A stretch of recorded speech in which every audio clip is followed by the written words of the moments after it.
அன்பு நண்பர்களே, இன்று சரியா ஒரு 4:30 மணிக்கு நீதிமன்றத்துக்கு சென்று விட்டு, மயிலாடுதுறை மாவட்ட நீதிமன்றத்துக்கு சென்று விட்டு வீட்டுக்கு போயிட்டு இருக்கும்போது ஒரு 4:30 மணிக்கு என்னுடைய காரை வழிமறித்து, காரை பின்தொடர்ந்து வந்து காரை வழிமறித்து என்னிடத்திலே ஒருத்தன் பிரச்சனை செய்கிறான். அவன் வந்து எங்களுக்கு தலைவரே பவுன்ராஜ் தான், பவுன்ராஜை தவிர இந்த மண்ணில் எவனும் வந்து தலைவராக வந்துட முடியாது, நீ என்ன எங்களுக்கு எங்கள் சாதிக்கு தலைவரா அப்படின்னு சொல்லி செமனார்கோவில் கடத்தருவில் மக்கள் மத்தியில் ஒரு பொது வெளியில் ஒருத்தவன் நம்மகிட்ட பிரச்சனை பண்ணுறான். இதை எந்த அளவுக்கு ஏற்றுக்கிறதுன்னு தெரியல. பல முறை பல கொலை மிரட்டல்கள், கொலைவெறி தாக்குதல்கள் பல முறை நம்ம சந்திச்சிருக்கிறோம். ஆனால் தமிழ்நாட்டினுடைய காவல்துறை ஒரு விஷயத்தை சொல்கிறேங்க, தமிழ்நாட்டினுடைய காவல்துறை இந்த பவுன்ராஜ் மேலே நடவடிக்கை எடுக்காததுனால நாம் கொண்டாடிய அந்த பிறந்தநாள் விழாவில் ஆத்திரம் அடைந்திருக்கிற அந்த பவுன்ராஜ் இன்னைக்கு இது போன்ற வேலையை செஞ்சு இன்னைக்கு மிகப்பெரிய அளவிலே ஒரு பொது வெளியிலே ஒரு பெரிய அடிப்படை தகராறு நடக்குதுங்க. இதை நாம் வந்து எந்த கோணத்தில் அணுகிறதுன்னு எங்களுக்கே தெரியல. எத்தனை முறை நம்ம இதை வந்து ஏற்றுக்கிறது, எத்தனை முறை இதை வந்து நம்ம சகித்து போகிறது, எத்தனை முறை நாம் வந்து இதை பொறுமையாக இதை கடந்து போகிறதுன்னு எனக்கும் புரியல. ஒரு எல்லை மீறி கொண்டிருக்கிறது. பவுன்ராஜனுடைய அட்டகாசம் வந்து இன்னைக்கு மிகப்பெரிய அளவில் இருக்கு. தமிழ்நாடுடைய காவல்துறை அவருக்கு வந்து இன்னைக்கு திராவிட முன்னேற்ற கழகத்தில் இருக்கக்கூடிய கழக மாவட்ட செயலாளர் நிவேதா முருகன் மிகப்பெரிய அவருக்கு வந்து பாதுகாப்பு கொடுக்கிறாரு, அவருக்கான வேலையை செய்கிறாரு. அவரெல்லாம் சேர்ந்து கொண்டு ஒரு சாதியின் போக்கில் இவங்க எல்லாம் ஒரே ஒரு சமூகத்தை சார்ந்திருக்கிறவங்கிறதுனால இவங்க எல்லாம் ஒன்னா சேர்ந்துக்கிட்டு எங்களை ஒழிக்கணுங்கிற ஒரு விஷயத்துல தெளிவா இருக்கிறாங்க. இதனால காவல்துறை அதிகாரிகள் அவர் மேல் நடவடிக்கை எடுக்க மாட்டாங்க. இவங்களும் ஒரே சாதியா இருக்கிறாங்க, அவங்களும் ஒரே சாதியா இருக்கிறாங்க. இந்த ரெண்டு சாதிக்காரர்களும் ஒன்னு சேர்ந்துக்கிட்டு என்ன இந்த இடத்துல இந்த மண்ணில் ஒரு தாழ்த்தப்பட்ட சமுதாயத்தை சார்ந்து இருக்கிற இந்த சங்கமித்திரன் இந்த மண்ணில் வளர்ந்துடக்கூடாதுங்கிறதுக்காக மிகப்பெரிய பிரச்சனை பண்றானோ, இவனை பண்ற பிரச்சனையை என்னால எதிர்கொள்ளவே முடியல. ஏன்னு கேட்டீங்கன்னா, என்னைய ஒழிப்பதற்கே காவல்துறையில் இருக்கக்கூடிய ஒரு சில அதிகாரிகள் வந்து மிகப்பெரிய அளவில் கங்கணம் கொட்டிக்கிட்டு வேலை செய்து கொண்டிருக்கிறார்கள். இப்போ என்னால் எல்லாவற்றையும் எதிர்கொள்ளணும். நாம் சட்டத்திற்கு உட்பட்டு இந்த விஷயங்களை நம்ம எதிர்கொள்ளணுங்கிறதுக்காக இந்த மக்களுடைய பணியை நம்ம தொடர்ந்து ஒரு நூற்றாண்டு காலத்துக்கு மேலாக தொடர்ந்து செஞ்சுக்கிட்டு இருக்கிறோம். அதில் சாதி பார்க்கல, மதம் பார்க்கல, அந்த பணம் பார்க்கல, அரசியல் பார்க்கல, எதையுமே நம்ம பார்க்காம தொடர்ந்து இந்த மக்களுக்கான பணியை நான் வந்து தொடர்ந்து செய்து கொண்டிருக்கிறேன். மிகப்பெரிய அளவில் நெருக்கடிகள், பிரச்சனைகள் எல்லாம் நடந்துகிட்டே இருக்கு. ஆனால் இவர் இருக்கிற திமுகவில் இருக்கிற இன்னைக்கு இருக்கக்கூடிய இன்னைக்கு சட்டமன்றம், முன்னாடி இருந்த அந்த சட்டமன்றம் பவுன்ராஜ், இவங்க எல்லாம் ஒன்று சேர்ந்துக்கிட்டு எனக்கு ரொம்ப நெருக்கடி கொடுக்குறாங்க. இதை பொதுவெளியில் நான் பல முறை நான் சொல்ல வேண்டிய நிலைக்கு தள்ளப்படுறேன். ஆனால் இவர்களால் என்னுடைய உயிருக்கு வந்து அச்சுறுத்தல் இருக்கிறது. தலித் தலைவர்கள் இந்த மண்ணில் உருவாகிடக்கூடாதுங்கிறதுல மிகப்பெரிய அளவில் இவங்க வந்து பெரிய எப்படி இருக்கிறாங்கன்னு கேட்டிங்கன்னா தெளிவாக இருக்கிறாங்க. அதுக்கு பயன்படுத்தப்படுறவர் யாருன்னு கேட்டீங்கன்னா, தாழ்த்தப்பட்ட சமுதாயத்தை சார்ந்தவர்களை வந்து இவர்கள் வந்து பயன்படுத்துறாங்க. 2 நாட்களுக்கு முன்பாகத்தான் நூற்றாண்டு காலத்துக்கு மேல இந்த பவுன்ராஜால நம்ம பாதிக்கப்பட்ட எத்தனையோ நெருக்கடிகள், பிரச்சனைகள், வன்முறைகள், வன்கொடுமைகள் எல்லாத்தையும் எதிர்கொண்டிருக்கிறோம். நாம் இவ்வளவு பெரிய பிரச்சனைகள் எல்லாம் எதிர்கொள்கின்ற போது எனக்கு உதவியா இருந்தவர்கள், என்னை காப்பாற்றி விட்டவர்கள், எனக்கு ஆறுதல் சொன்னவர்கள், என்னை வாழ்வதற்காக வகை செய்தவர்கள் எல்லாம் எல்லாரையும் ஒருங்கிணைத்து ஒரு 1000க்கு மேற்பட்ட 1500க்கு மேற்பட்ட அன்றைக்கு நம்முடைய மனிதர்கள் எல்லாம் ஒருங்கிணைச்சு அவர்களுக்கு ஒரு நன்றி பாராட்டுகின்ற விதமாக நன்றி சொல்லணுங்கிறதுக்காக இவர்களை அழைத்து இவர்களுக்கு ஒரு நன்றி சொல்லி அனுப்பிச்சு விட்டேன். இதை பொறுத்து கொள்ள முடியாத பவுன்ராஜ் எங்க ஊர்ல இருக்கிறவன்ட்டு கேட்கிறார், என்னடா வாட்ஸ்அப்ல வருதா, நீ என்ன அவனுக்கு ஆளா, உனக்கு வாட்ஸ்அப்ல உன் பையன் பேர போஸ்டர் போட்டிருக்கியா, இப்படிலாம் சொல்லி அவங்கள்ட்டலாம் ஒரே பிரச்சனை பண்றாரு. அந்த பிரச்சனையுடைய விளைவாக நம்ம அந்த பர்த்டே சம்பவத்தையே நிகழ்வையே நடத்திவிடக் கூடாதுன்னு சொல்லிட்டு பெரிய அளவில் எனக்கு நெருக்கடிகள் எல்லாம் கொடுத்தாங்க. ஆனால் நாம வந்து அந்த பிறந்த நாளை வந்து எந்தவித சிக்கலும் இல்லாமல், பிரச்சனை இல்லாமல் அதை கொண்டாட வேண்டும் என்பதற்காகத்தான் நாம வந்து நிவேதா முருகனுக்கு கூட பத்திரிக்கை வைக்கல. ஏன்னா இவர்களெல்லாம் சேர்ந்து தான் நம்மளை ஒழிக்கிறாங்கன்னு சொல்லிட்டு தான் நாம அவர்களுக்கு கொடுக்கல. ஆனா நிவேதா முருகன் வந்து அந்த நிகழ்ச்சிக்கு வந்திருந்தாங்க. ஆனா இவங்க என்ன பண்றாங்க அப்படின்னு கேட்டீங்கன்னா, அங்க இருக்கக்கூடிய வன்னியர் சமூகத்தை சார்ந்திருக்க நிவேதா முருகனும், வன்னியர் சமூகத்தை சார்ந்திருக்கிற பவுன்ராஜும் சாதி ரீதியா ஒன்னா சேர்ந்துக்கிட்டு பெரிய அளவில் எனக்கு நெருக்கடி கொடுக்குறாங்க. இதை முகநூல் வாயிலாக நான் உங்களுக்கு தெரிவிக்க கடமைப்படுறேன். ஏன்னா என்னுடைய உயிருக்கு வந்து மிகப்பெரிய அளவில் தொடர்ந்து அச்சுறுத்தல் கொடுத்து கொண்டே இருக்கிறாங்க. இப்ப நாங்களாம் வாழக்கூடாதா அந்த மண்ணில்? இப்ப நாம் வந்து இந்த மக்களுக்கான வேலைகளை செய்யக்கூடாதா? ஒரு தலைவராக ஒரு தலித் சமுதாயத்தில் இருக்கக்கூடிய என்னை போன்ற இருக்கிறவர்கள் இந்த மண்ணில் ஒரு தலித் தலைவராக வரக்கூடாதா?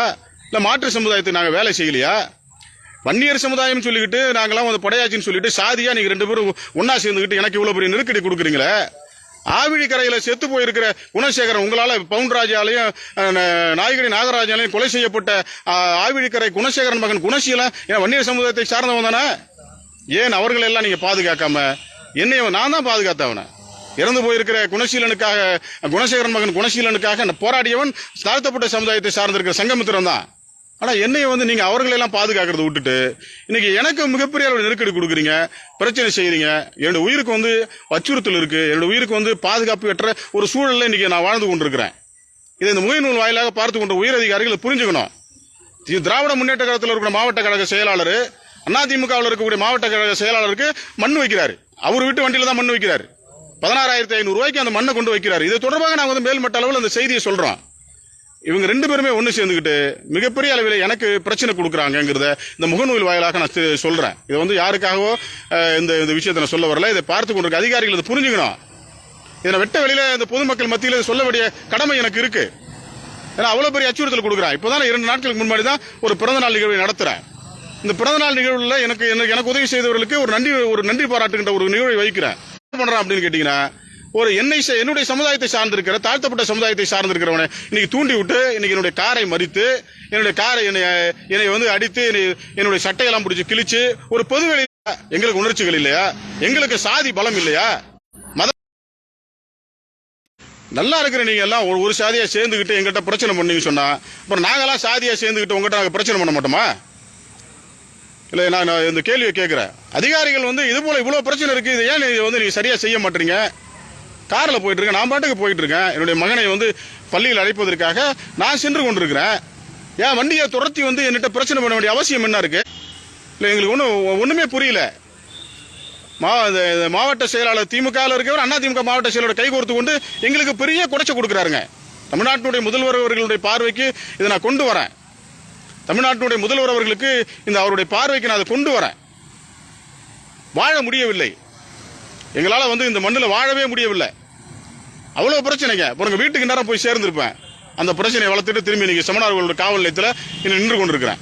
எத்தனை முறை நாங்கள் தாக்குதல் அதை வந்து நாங்கள் தாங்கி கொண்டே இருக்கிறது? எத்தனை முறை நாங்கள் வந்து இது போன்ற அச்சுறுத்தல்களையும் வன்கொடுமைகளையும் சகித்து கொண்டே போயிட்டு இருக்கிறது? எங்களுக்கு ஒன்றும் புரியலைங்க.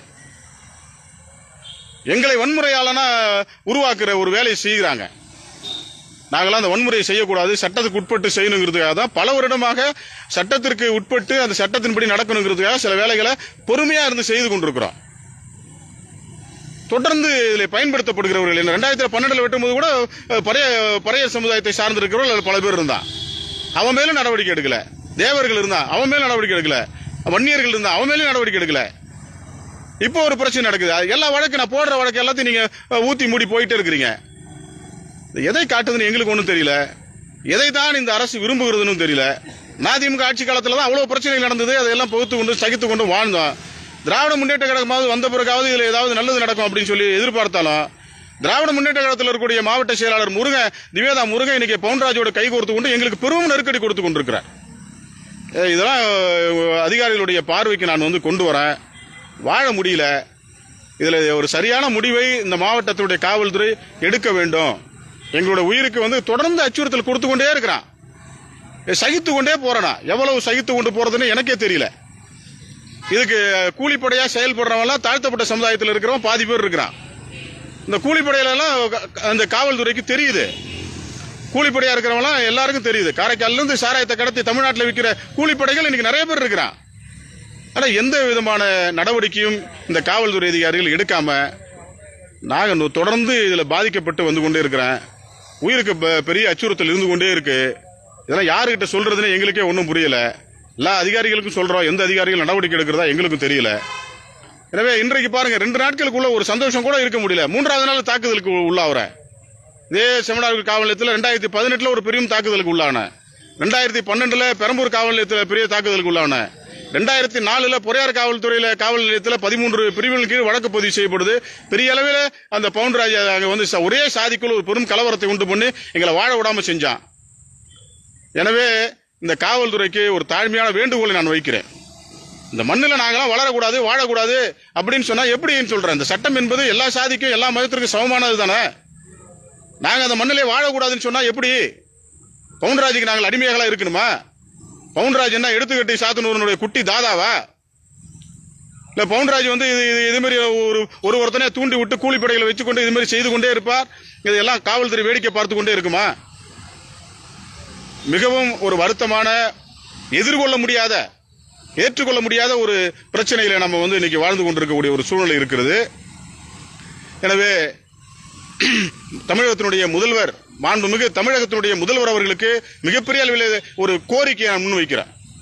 ஒரே சாதிக்காரர்கள் 2 பேர், திராவிட முன்னேற்ற கழகம், அண்ணா திராவிட முன்னேற்ற கழகம் 2 பேரும் சேர்ந்துக்கிட்டு ஒரு தாழ்த்தப்பட்ட சமுதாயத்தை சார்ந்திருக்கிற என்னையெல்லாம் வாழவே விட மாட்டாங்க. பெரிய குறைச்ச கொடுத்துக்கிட்டே இருக்கிறாங்க. அதனாலதான் நான் சொல்றேன். இதனாலதான் நாங்க வந்து நிவேதா முருகன் அவருக்கு என்னுடைய பிறந்தநாள் நிகழ்வுல கூட பத்திரிகையே வைக்கல. ஆனால் அவரு தான் வந்தாரு. இதையும் நான் உங்களுக்கு சொல்றேன். வாழ முடியாத உயிருக்கு மிகப்பெரிய அளவில் அச்சுறுத்தல் இருந்து கொண்டிருக்கிறது. தயவு செய்து எங்களை தமிழக முதல்வர் என்னையும் என்னுடைய குடும்பத்தையும் பாதுகாக்கணுங்கிறத ஒரு கோரிக்கையை நான் முன்வைக்கிறேன். பவுன்ராஜுக்கு வந்து கைக்கூலிகளாக செயல்பட்டு கொண்டிருக்கிற ஒரு சில காவல்துறை அதிகாரிகளால் அவன் நிறைய வளர்ந்து போயிட்டே இருக்கிறான். காவல்துறை அதிகாரிகள் ஒரு தவறான செய்தியை மேலிடத்தில் இருக்கிறவங்க சொல்றாங்க. எனவே அந்த உண்மைத்தன்மைகளை கண்டறிந்து நடவடிக்கை எடுக்கும்படி உங்களை தாழ்மையோடு நான் கேட்டுக்கொள்கிறேன். எனவே நீங்கள் சாதியாக செயல்பட்டால் அப்புறம் நாங்களும் சாதியாக செயல்பட்டோம்னு சொன்னால் மிகப்பெரிய அளவில் இங்கே ஒரு சட்ட ஒழுங்கு பிரச்சனை ஏற்படும். உங்களுக்கு மட்டும்தான் சாதி இருக்குன்னு நினைச்சிட்டு இருக்காதீங்க. எங்களுக்கும் சாதி இருக்கு. எங்க சாதிக்காரனை மட்டும் நீங்க பயன்படுத்தி எங்களை எல்லாம் கொலை செய்து விடலாம், எங்களை எல்லாம் கொன்று குவித்து விடலாம் கனவுலையும் நினைக்காதீங்க. நிச்சயமான அதுக்கான பதிலீட்டு வினை இருக்கும். சாவதுக்கெல்லாம் பயந்துகிட்டலாம் அந்த மண்ணில் நாங்கள் வரல. எவ்வளவோ பொறுத்து இருக்கிறோம். சட்டத்திற்கு முன்பாக நாம் எந்த விதமான வன்முறையும் கையெழுத்திடக்கூடாதுங்கிறதுக்காக தொடர்ந்து பொறுமையாக இருந்து இன்னைய வரைக்கும் 2004 ஆரம்பிச்சது, 2008 ஆரம்பிச்சு, 2012 ஆரம்பிச்சு, 2018 ஆரம்பிச்சு, 2023-24 வரைக்கும் பெரிய அளவில் இன்னைக்கு பாதிக்கப்பட்டிருக்கிறேன். எல்லாத்துக்கும் வழக்குகள் பதிவு செய்யப்பட்டிருக்கிறார். இது வரைக்கும் எந்த நடவடிக்கையும் பவுன்ராஜ் மேலோ அவர் சார்ந்திருக்கிற கூலிப்படைகள் மேலே நடவடிக்கை எடுக்கப்படவில்லை. எனவே இதையெல்லாம் கருத்தில் கொண்டு எங்களை வந்து பாதுகாக்க வேண்டுமாய் ஒரு பாதுகாப்பற்ற ஒரு சூழல் இந்த மண்ணிலே நிலவுகிறது. இதுக்கு திமுக இருக்கக்கூடிய மாவட்ட செயலாளர், அண்ணா திமுக மாவட்ட செயலாளர் கரம் கோர்த்து கொண்டு அந்த கான்ட்ராக்ட் பேசிஸ்ல எங்களை போன்றிருக்கிற தலித் தலைவர்கள் இந்த மண்ணிலே உருவாகிவிடக் கூடாது என்பதற்காக பெரிய அளவிலே பிரச்சனை செய்து கொண்டிருக்கிறார்கள். இதை நான் வந்து இதை சொல்லக்கூடாது. ஆனால் இது சொல்ல வேண்டிய நிர்பந்தத்திற்கு நான் தள்ளப்பட்டிருக்கிறேன். இலைமறை காய்மறையாக சேர்ந்து கொண்டிருக்கிற அந்த பிரச்சனையை பொதுவெளிக்கு கொண்டு வரக்கூடிய சூழலை இவர்கள் உருவாக்குறாங்க. எனவே மாண்புமிகு தமிழகத்தினுடைய முதல்வர் அவர்கள் இதுல கவனம் செலுத்தணும். சங்கமித்திரவன் கஞ்சா விற்கிறவன் இல்ல, சாராயம் விற்கிறவன் இல்ல, மக்களுக்கான வேலையை செய்யறோம். மக்கள் எங்கெல்லாம் எளிய மக்கள் பாதிக்கப்படுகிறார்களோ அவர்களுக்கு சாதி பார்க்காம, மதம் பார்க்காம, பணம் பார்க்காம, அரசியல் பார்க்காம இவர்களோடு நின்று அவர்களுக்கு உதவி செய்யறோம், அவர்களை பாதுகாத்து விடுறோம். வேற எந்த சமூக விரோத சக்திகளாகவோ சமூக விரோத செயல்களிலோ எந்த காலத்திலும் சங்கமித்திர இத்தனை ஆண்டு காலம் காவல்துறையினுடைய பார்வையிலே இருந்து 4 நூற்றாண்டு காலத்திற்கு மேலாக காவல்துறையினுடைய பார்வையிலே நான் இருந்து கொண்டிருக்கிறேன். எனவே இது போன்ற சம்பவங்கள் தொடர்ந்து நடந்து கொண்டிருக்கிறது. எனக்கு பாதுகாப்பு தரணும்னு சொல்லிட்டு பலமுறை உங்கள்கிட்ட கேட்டிருக்கிறேன். இப்பொழுது வந்திருக்கிற டிஜிபி அவர்கள் கூட அந்த ஒரு விஷயத்தை சொன்னாங்க. தலித் தலைவர்களுக்கு அச்சுறுத்தல் ஏற்படுமையானால் உயிர் பிரச்சனைகள் வறுமையானு சொன்னா அவங்க கேட்டுக்கொண்டதற்கு அடிப்படையில் அவர்களுக்கு பாதுகாப்பு கொடுக்கப்படும் சொன்னாங்க. ஆனால் மயிலாடுதுறையினுடைய எஸ்பிட்ட நான் பலமுறை அவர்களுக்கு எங்களோட குடும்பத்துக்கு பாதுகாப்பு தரணும், என்னோட உயிருக்கு அச்சுறுத்தல் இருக்குன்னு சொல்லியிருக்கிறேன். ஆனால் இதுவரைக்கும் எந்த விதமான பாதுகாப்பும் எங்களுக்கு வழங்கப்படலை. எனவே தமிழகத்தினுடைய மாண்புமிகு தமிழக முதல்வர் அவர்கள் இதில் கவனம் செலுத்தணும். இங்க இருக்கக்கூடிய நிவேதா முருகன் பவுன்ராஜனுடைய ரிலேஷன்ஷிப் என்னங்கிறத ஆய்வு செய்ய வேண்டுமாய் மிக தாழ்மையோடு கேட்டுக்கொள்கிறேன். என்னுடைய உயிருக்கு அச்சுறுத்தல் இருக்கு என்று மீண்டும் ஒரு முறை இதில் பதிவு செய்கிறேன். இதுல ஒரு சில காவல்துறை அதிகாரிகளும் அவர்களுக்கு கைக்கூலிகளாக செயல்பட்டுக் கொண்டிருக்காங்க. இதை அவங்களுடைய கவனத்தில் நான் கொண்டு வருகிறேன். நன்றி, வணக்கம்.